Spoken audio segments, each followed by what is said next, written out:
Boa tarde, pessoal. Olá, Antônia, bem-vinda. Vamos fixar isso aqui. Quem mais está aí? Fabiane, bem-vinda, Fabiane. Olá. Iniciando uma nova semana. Ana Kelly, oi, Ana, tudo bem? Fernando. Bem-vindo, Fernando. Oi, Ilze, tudo bem? Olá, Ariane, bem-vinda. E aí, como é que tá o som? Tá bom? Tá alto?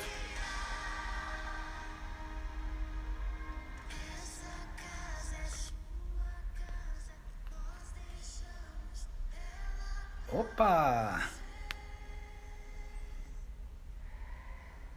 Yara, bem-vinda, Yara. Vamos chegando. Vamos esperar mais um pouquinho. Pessoal aí chegando. Abraço pro Marcos aí, Yara. Tá aí com você. Oi, Maristela, tudo bem? Cíntia. Olha a Cíntia aí. Tudo bom, Cíntia? Boa noite, Fernando.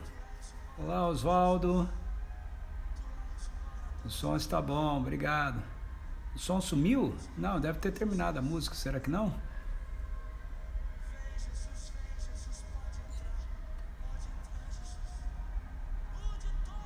Manda um abraço pro Marcão, Yara. Saudade de vocês.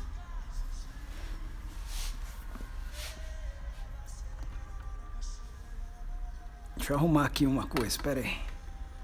Tá embolando ali o fio. Opa.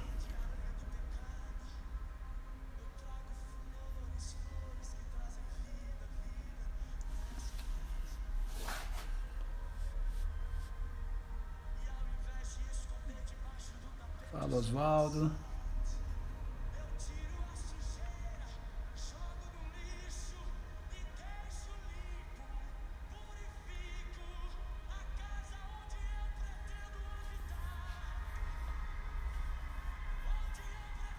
Sônia Chuico, bem-vinda, Sônia.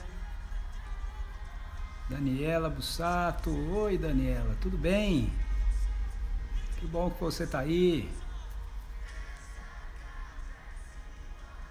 Olá, Débora. Tá com o Zé Carlos aí? Boa tarde. Legal, gente, muito bom encontrar com vocês aqui. Mais uma semana começando, a gente vai continuar com Eu, Você e a Bíblia, baseado no livro de Atos, ok?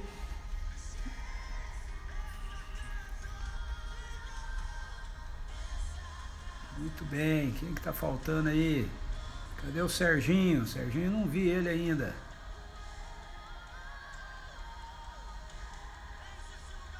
Boa noite, Ariane.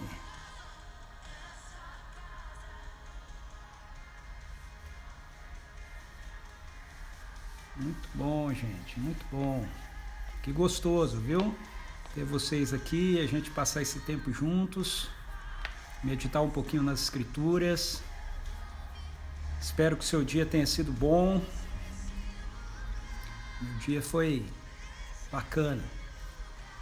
Hoje eu gastei um tempo maior orando, lendo. Oi, Pauliana, tudo bem?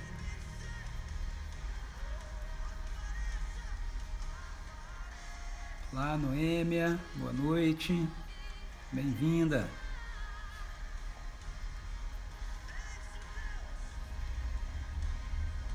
Esse meu óculos aqui, ele é pra longe, eu fico meio de perto, eu fico cego, eu tenho que tirar ele para enxergar vocês aqui.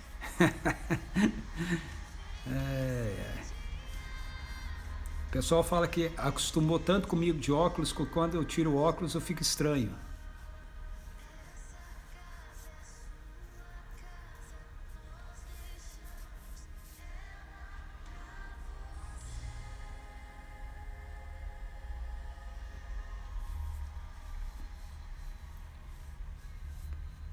Fala, Zé Carlos, bem-vindo, meu querido. Olha lá, outra pessoa, né? Pois é, o pessoal fala que eu fico diferente, muito diferente. É, pois é, então vou botar o óculos de novo para ficar eu mesmo, tá certo? Aí, pronto, fiquei, né? Muito bem, vamos lá, vamos orar junto, vamos começar orando hoje. Pai, em nome de Jesus, eu quero te agradecer pela nova semana que estamos começando, te agradecer porque Jesus está sentado no trono da história e todos os seus inimigos estão sendo colocados debaixo dos seus pés e em breve todos eles serão destruídos, ó Deus. E a tua justiça, o teu amor vai trazer uma nova realidade, Senhor Deus, para o nosso mundo, Senhor, botando fim nessa era má. Mas até esse dia chegar, nós, como parte do teu povo, temos uma missão aqui, o privilégio de sermos os instrumentos nas mãos do teu Espírito para que Jesus continue fazendo através de nós tudo aquilo que ele estava fazendo quando esteve encarnado aqui entre nós, ó Pai. Obrigado pela tua palavra, obrigado por essa semana, que seja uma semana onde a gente possa caminhar nutridos na fé e cheios do teu Espírito. Obrigado por cada pessoa que já se encontra aqui conosco, obrigado por aqueles que estão chegando, em nome de Jesus, amém.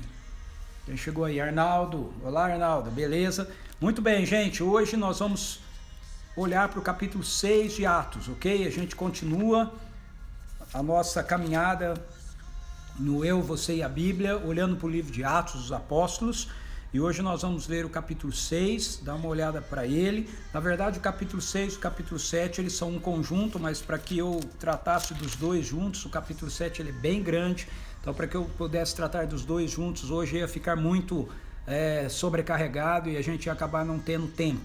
Então, apesar dos 6 e do 7 serem um bloco só, principalmente por causa da segunda parte do capítulo 6, que começa aí no versículo 8, eu vou olhar para o capítulo 6 com vocês e amanhã a gente segue olhando para o capítulo 7, tá bom? Então, o capítulo 6 de Atos dos Apóstolos, ele vai contar para a gente um outro momento de crise na igreja, mas esse momento na igreja lá em Jerusalém, mas essa crise, diferentemente da anterior, que é apresentada para a gente no começo do capítulo 5, que tem a ver lá com Ananias e Safira, e com eles tomarem uma postura marcada pela ganância e pelo desejo de serem glorificados pelas pessoas, mentirem para o Espírito Santo, e Deus então ter que intervir nisso para mostrar para a igreja que assim como a presença dele no Antigo Testamento estava na arca, agora a presença dele realmente estava com a igreja, estava na vida das pessoas que compõem a igreja, para que então fosse gerado temor no coração da igreja em relação a como lidamos com a pessoa de Deus e as coisas de Deus. Aqui em Atos 6 o problema é outro. Esse problema aqui em Atos 6 acontece porque a igreja está vivendo em missão e ela está crescendo, e todas as vezes que a gente tem crescimento, muito provavelmente nós vamos acabar lidando com algum tipo de dificuldade, algum tipo de problema estrutural. Nós vamos precisar de algum tipo de adaptação à nossa estrutura. Esse capítulo 6 ele é muito interessante, muito importante, porque ele mostra pra gente que a igreja, como o povo de Deus e como um organismo vivo, corpo de Cristo, nós temos a liberdade dada pelo Espírito para que a gente possa lidar com as nossas estruturas, ok? As nossas estruturas, elas não são sagradas, tá certo? Sagrado é a nossa relação com Deus, estruturas podem mudar, e Atos 6 mostra isso pra gente, é a primeira lição que ele nos dá. E uma outra lição que ele nos dá é que, apesar das mudanças das nossas estruturas, a gente precisa sempre se lembrar que quem está no comando de tudo que nós estamos fazendo, de tudo aquilo que a igreja está vivendo, é o Espírito Santo. Então ele pode agir fora das nossas estruturas e fora dos padrões que nós estabelecemos. Então vamos dar uma olhada no texto, Atos capítulo 6, eu quero ler o texto com você. Ora, naqueles dias, multiplicando-se o número de discípulos, houve uma queixa entre eles. Os judeus helenistas protestaram contra os judeus de fala hebraico-aramaica, porque suas viúvas não estavam sendo atendidas na distribuição diária de alimentos. Então os 12 reuniram todos os discípulos e propuseram: não é sensato negligenciarmos o ministério da palavra de Deus a fim de servir às mesas. Portanto, irmãos, escolhei dentre vós 7 homens de bom testemunho, cheios do espírito e de sabedoria, aos quais encarregaremos deste ministério. Quanto a nós, nos devotaremos à oração e ao ministério da palavra. Tal proposta agradou a todos. Então escolheram Estevão, homem cheio de fé e do Espírito Santo, além de Filipe, Prócoro, Nicanor, Timão, Pármenas e Nicolau, um convertido ao judaísmo proveniente de Antioquia. Apresentaram-nos diante dos apóstolos, os quais oraram e lhes impuseram as mãos. E a palavra de Deus era divulgada, de modo que se multiplicava grandemente o número dos discípulos em Jerusalém, inclusive muitos sacerdotes obedeciam à fé. Estevão, homem cheio de graça e do poder de Deus, realizava prodígios e sinais milagrosos entre as multidões. Entretanto, levantaram-se alguns que pertenciam à chamada Sinagoga dos Libertos, dos judeus de Cirene e de Alexandria, assim como das províncias da Cilícia e da Ásia, e esses homens começaram a discutir com Estevão. Contudo, não podiam resistir à sabedoria e ao espírito com que ele argumentava. Sendo assim, subornaram alguns outros homens para o caluniarem. Nós o temos ouvido proferir palavras ultrajantes contra Moisés e contra Deus. Com isso, conseguiram incitar o povo, os líderes religiosos e os mestres da lei, e, prendendo Estevão, conduziram-no à presença do Sinédrio. Ali apresentaram falsas testemunhas que alegavam: esse homem não para de proferir blasfêmias contra este santo lugar e contra a lei, porquanto nós o temos ouvido proclamar que esse Jesus de Nazaré destruirá este lugar e mudará as tradições que Moisés nos legou. Então todos os que estavam assentados no Sinédrio, ao fixarem seus olhos em Estevão, viram que seu rosto parecia como o rosto de um anjo. Muito bem, então vamos lá. O texto começa mostrando para a gente essa dificuldade que eles estão tendo em relação à distribuição das cestas básicas, vamos colocar assim, né, dos alimentos para as viúvas dos cristãos judeus helenistas. Os cristãos judeus helenistas eram aqueles cristãos que eram de fala grega, ok? Então, a igreja lá em Jerusalém, ela começou a crescer e ela tinha 2 grupos, então, presentes em termos de etnia. Ela tinha esses judeus de fala grega, eles eram judeus helenistas, e eles tinham também os judeus de fala aramaica, hebraico-aramaico, ok? E parece que quem estava na coordenação da responsabilidade de suprir a necessidade das viúvas eram pessoas que faziam parte desse grupo de homens que eram de fala hebraico-aramaica. Por quê? Porque quando eles trazem o problema para os apóstolos dizem para eles escolherem entre eles 6 homens de bom testemunho, cheios do espírito de sabedoria, aos quais então eles encarregariam desse ministério.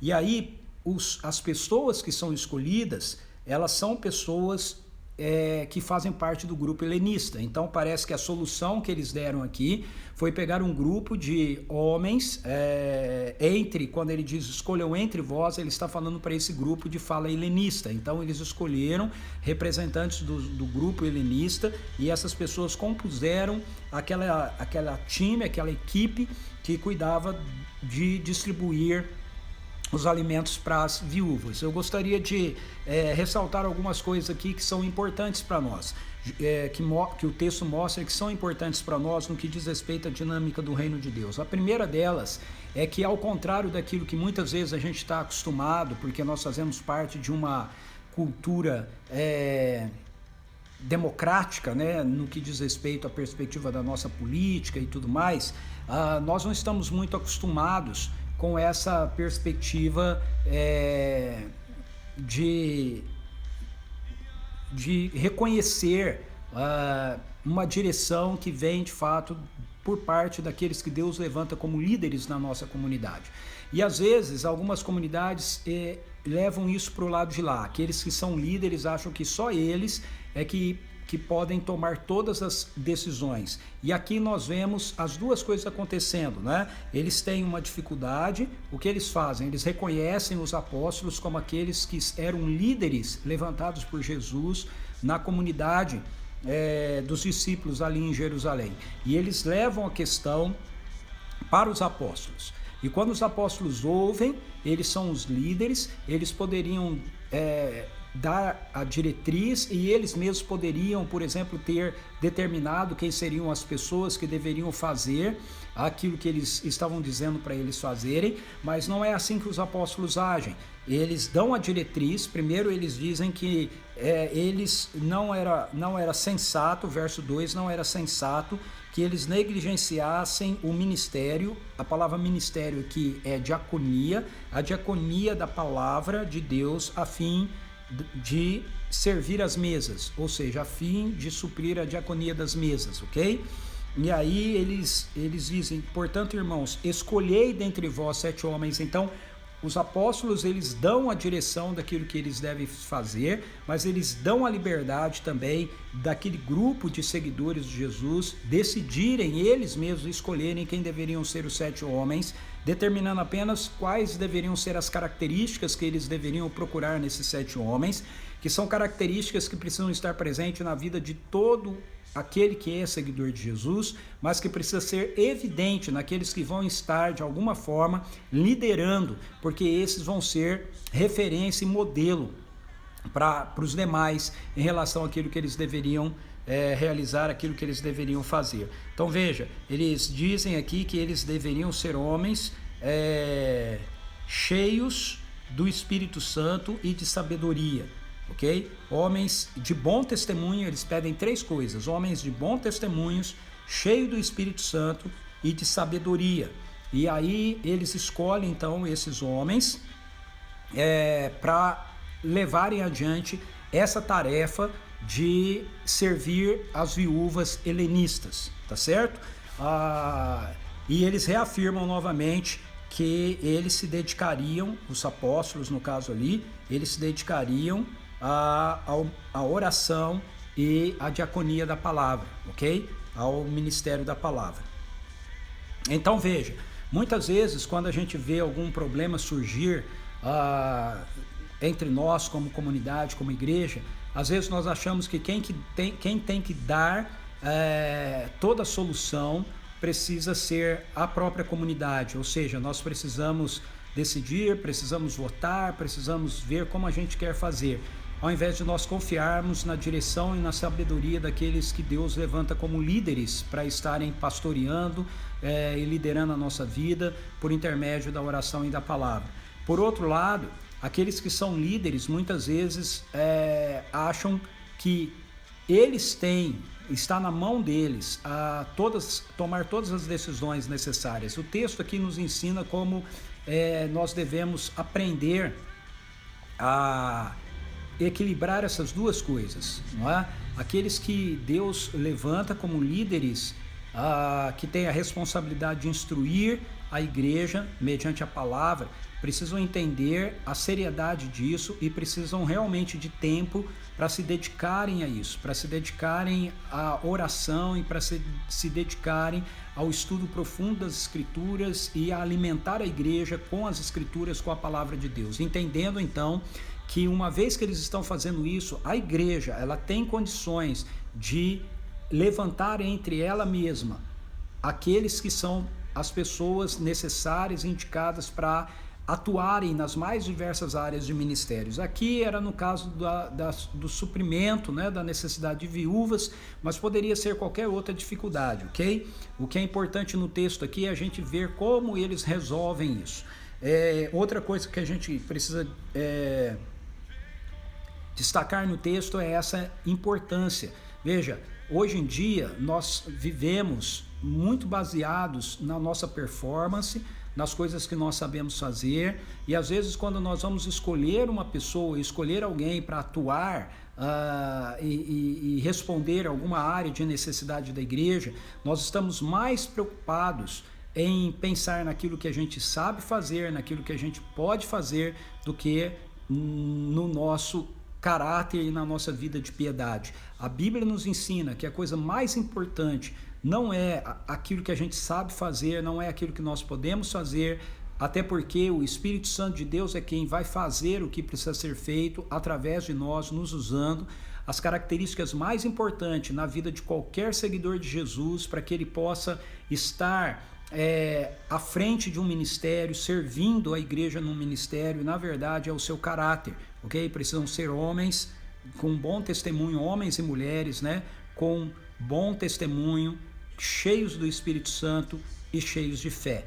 E aí então eles escolhem esses homens aqui, e veja qual é o resultado disso, qual é o resultado no caso aqui da igreja, dos líderes, mais uma vez, não se isentarem da sua responsabilidade, assim como aconteceu em Atos dos Apóstolos capítulo 5, Pedro não deixou de lidar com a postura de Ananias e Safira, ele não colocou o pano quente, ele não fingiu que as coisas não estavam acontecendo, ele não fingiu que ele não estava tendo um problema ali, ele não fingiu que aquilo que Ananias e Safira estavam fazendo era uma afronta à pessoa do próprio Espírito Santo de Deus, mas ele teve a coragem de confrontá-los com sabedoria, e o resultado desse confronto foi um crescimento de temor no coração da igreja, de reverência para com Deus, e o resultado disso, lá em Atos 5, é que a igreja continua a crescer. Aqui, mais uma vez, os apóstolos, eles têm uma palavra de sabedoria, eles trazem uma palavra de sabedoria para aquela situação, a igreja age de conformidade com aquela palavra de sabedoria, homens, pessoas, né, adequadas são escolhidas para aquilo que precisaria ser feito. E qual é o resultado disso tudo? O resultado disso tudo é que eles, uma vez que recebem a transferência de unção dos apóstolos, verso 6, apresentaram-nos diante dos apóstolos, os quais oraram e lhes impuseram as mãos.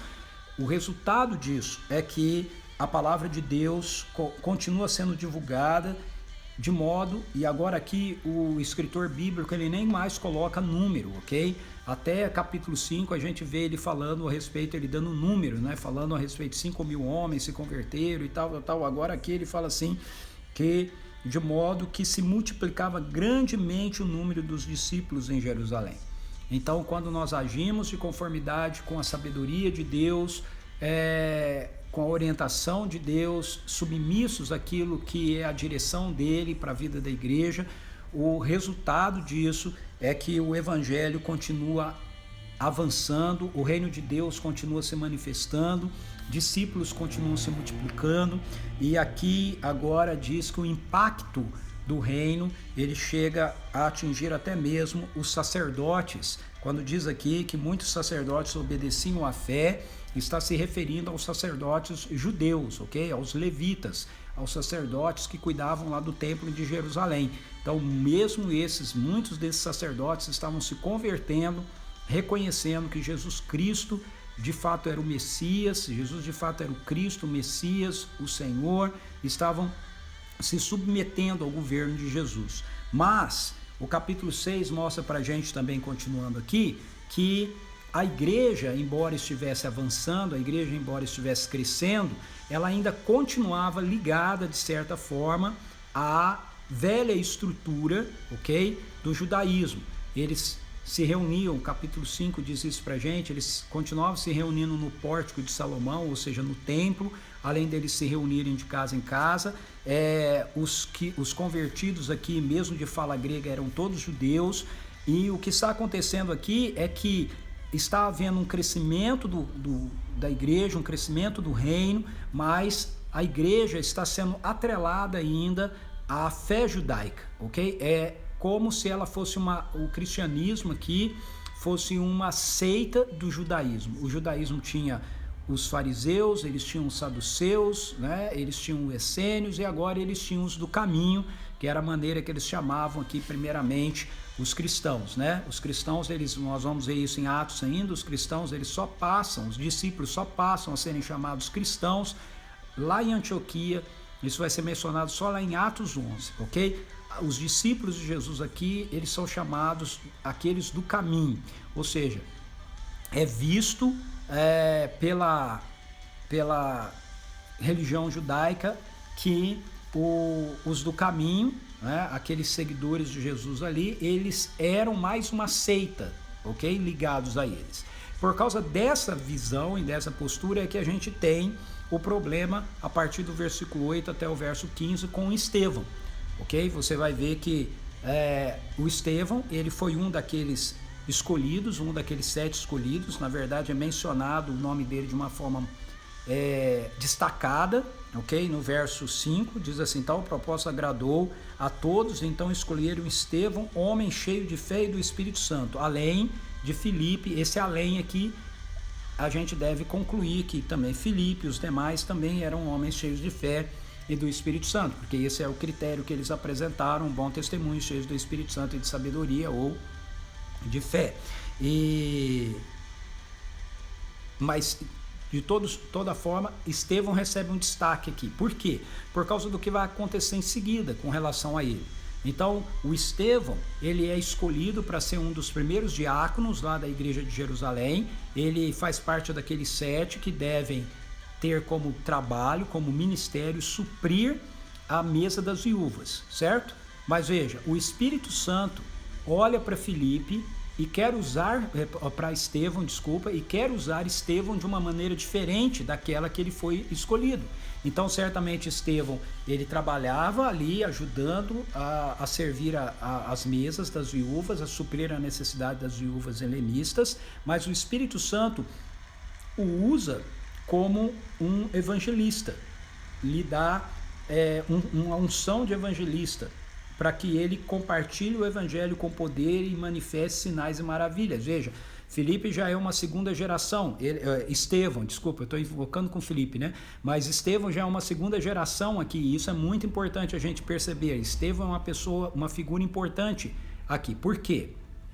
Porque eu tenho ensinado para a gente, mostrado para a gente através das Escrituras que o Espírito Santo de Deus foi derramado sobre nós, e o Espírito que estava em Jesus e capacitava Jesus para agir e fazer as coisas, fazer o ministério do jeito que ele fazia, veio sobre toda a igreja, diz Atos para a gente no capítulo 2, e toda a igreja foi empoderada pelo Espírito Santo de Deus e capacitada para continuar realizando, para Jesus continuar realizando as obras que ele fazia aqui encarnado agora por nosso intermédio. E aí eu mostrei para vocês que a primeira etapa disso, dessas obras, da manifestação dessas obras, no texto de Atos, é enfatizada na vida dos apóstolos. Mas Estevão é chave aqui por quê? Porque ele mostra para a gente que aquilo que Jesus fez e ensinou os apóstolos, ele disse para os apóstolos que era para eles ensinarem os outros a obedecerem e a fazer. Então, quando na primeira parte do livro de Atos dos Apóstolos, até o capítulo 5, você vê sinais e maravilhas, ok? A pregação do evangelho, a manifestação de poder acontecendo por intermédio dos apóstolos, isso não significa, como muitas vezes alguns líderes, pastores, os quais eu amo e respeito, ensinam, mas na minha opinião estão errados, isso não significa que eram apenas os apóstolos que faziam esses sinais e prodígios. O livro de Atos está nos mostrando que eles faziam primeiro, por quê? Porque esse foi o processo que Jesus usou.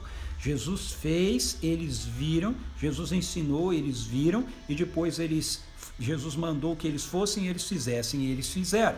E agora eles vão fazer isso com o restante da igreja, eles vão usar o mesmo método de Jesus. Primeiro eles ensinam, eles fazem, para que depois então o restante da igreja ou outras pessoas da igreja também pudessem estar fazendo, assim como eles haviam aprendido com Jesus a fazer, o resto da igreja está aprendendo com eles, para eles fazerem também. E Estevão é o primeiro exemplo disso aqui para a gente. Então veja que o texto diz no verso 8 que Estevão, um homem cheio de graça e do poder de Deus, realizava prodígios e sinais milagrosos entre as multidões. Então eu quero destacar isso para você. Estevão não fazia parte do grupo dos 12. Os grupos dos 12, até o capítulo 5, são aqueles que, através dos quais o Espírito Santo está fazendo os sinais e os prodígios, está proclamando o Evangelho. Mas por quê? Não é porque ele faz só através dos apóstolos, é porque esse é o método de ensino de Jesus e esse é o método de ensino do Espírito Santo. Jesus disse em Mateus 28, ensinando-os a obedecerem tudo aquilo que vos ordenei.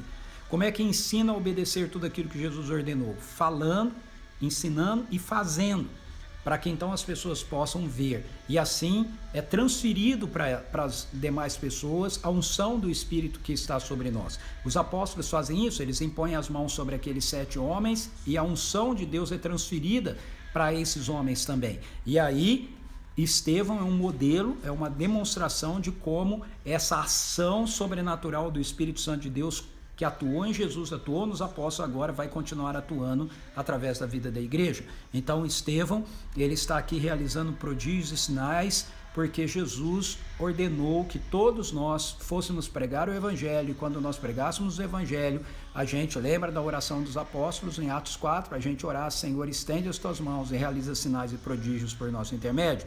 Estevão, então, está aqui fazendo a missão, indo além daquilo que a igreja nomeou ele para fazer, porque ele é uma testemunha de Jesus, e é isso que todos nós temos que fazer, não importa qual é a área de ministério que a gente está atuando na igreja, ok? Fora da igreja, todos nós somos testemunhas de Jesus, todos nós temos que compartilhar do amor dele, abençoar a vida de pessoas, sermos generosos, servirmos, libertarmos, curarmos, sermos instrumentos nas mãos do Espírito Santo de Deus, e Filipe está fazendo isso.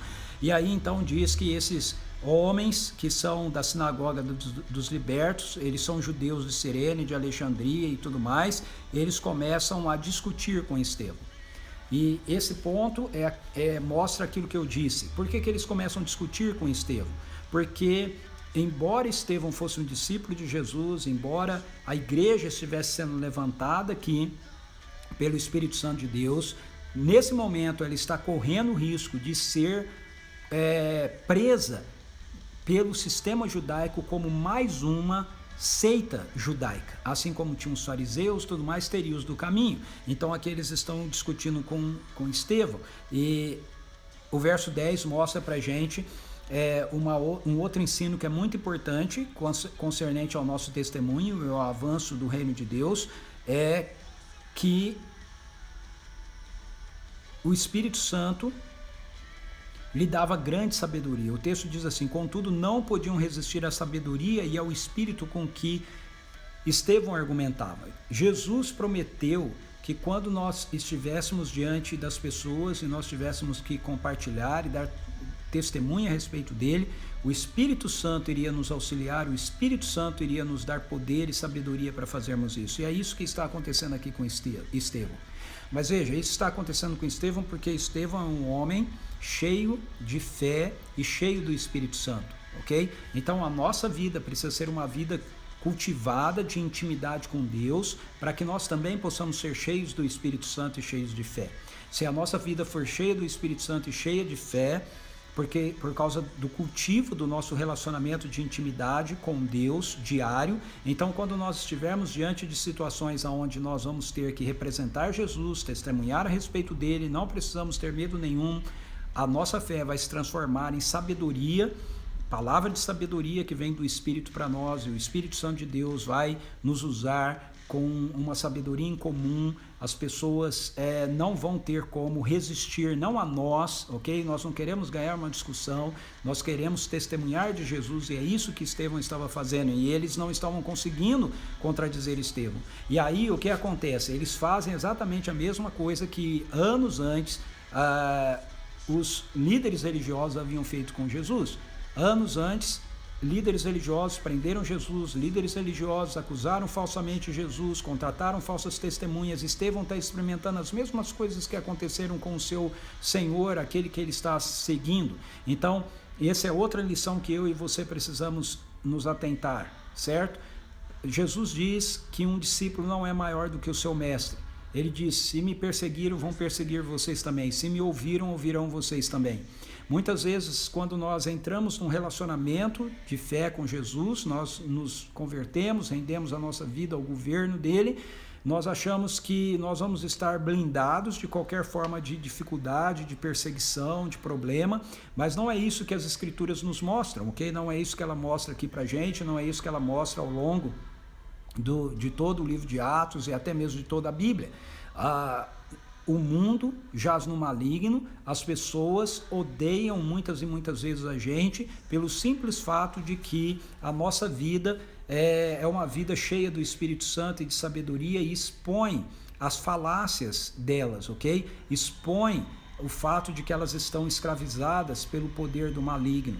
E aí muitas vezes a reação das pessoas não é uma reação de bondade, ok? Mas é uma reação de violência. E esses homens aqui, eles então começam a tentar fazer com que o Sinédrio fosse contrário a Estevão. E como eles não conseguem vencer Estevão no argumento, na exposição da palavra, no ensino das Escrituras, nas argumentações, eles contratam pessoas para mentirem a respeito das coisas que Estevão estava falando.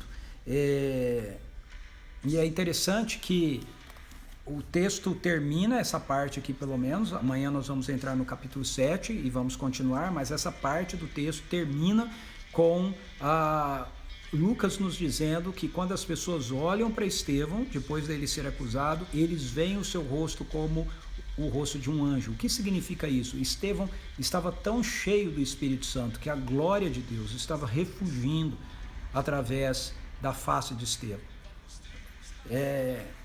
Era evidente a presença de Deus na vida de Estevão.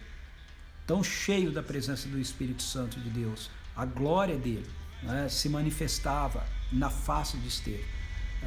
O rosto dele devia estar tão iluminado, tão cheio de paz, tão cheio de amor, tão cheio de bondade, que quando as pessoas olharam para ele, eles puderam perceber a realidade da glória de Deus presente na vida de Estevão. Então, que eu e você possamos ser pessoas assim também, que nós possamos ser como Estevão, que nós possamos ter nossa vida de uma intimidade tão grande com Deus, tão crescente com Deus, que independentemente das pessoas estarem nos atacando, independentemente das pessoas estarem falando mal da gente, o reflexo disso não seja no nosso rosto, não seja o reflexo da maldade, não seja o reflexo da vingança, não seja o reflexo da raiva, mas o reflexo do nosso rosto seja o reflexo da glória de Deus, que faz com que a gente se pareça com anjos, ok? O brilho do amor de Deus, da bondade de Deus, da graça de Deus, da misericórdia dele, possa refugir de nós, dos nossos olhos, do nosso sorriso, da maneira com a qual a gente trata as pessoas. Eu quero encerrar essa nossa fala de hoje do Eu, Você e a Bíblia com essa ênfase, com essa perspectiva, ok?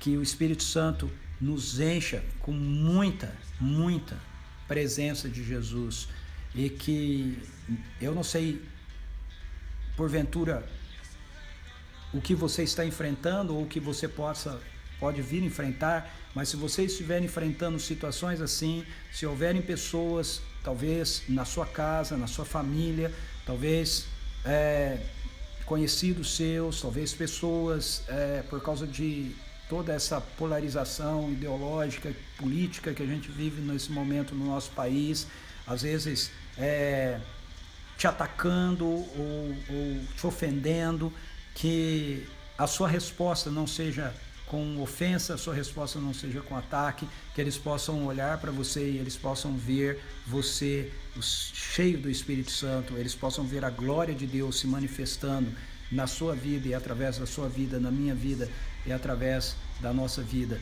e que isso possa impactar a vida deles, que o Espírito Santo possa nos encher com fé, com sabedoria e da presença dele de uma maneira irresistível para a vida das pessoas. Amém?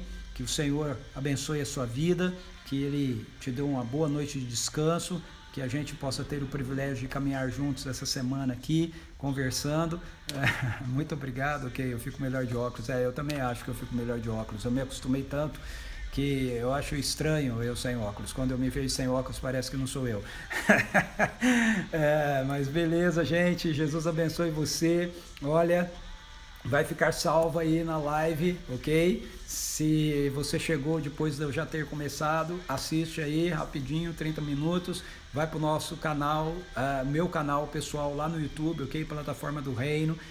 Se você quiser rever ou enviar para alguém, você pode entrar lá no canal e depois enviar, tá bom? Muito bom estar aqui com cada um de vocês. Deus abençoe vocês. Um beijo no coração de cada um. Até amanhã.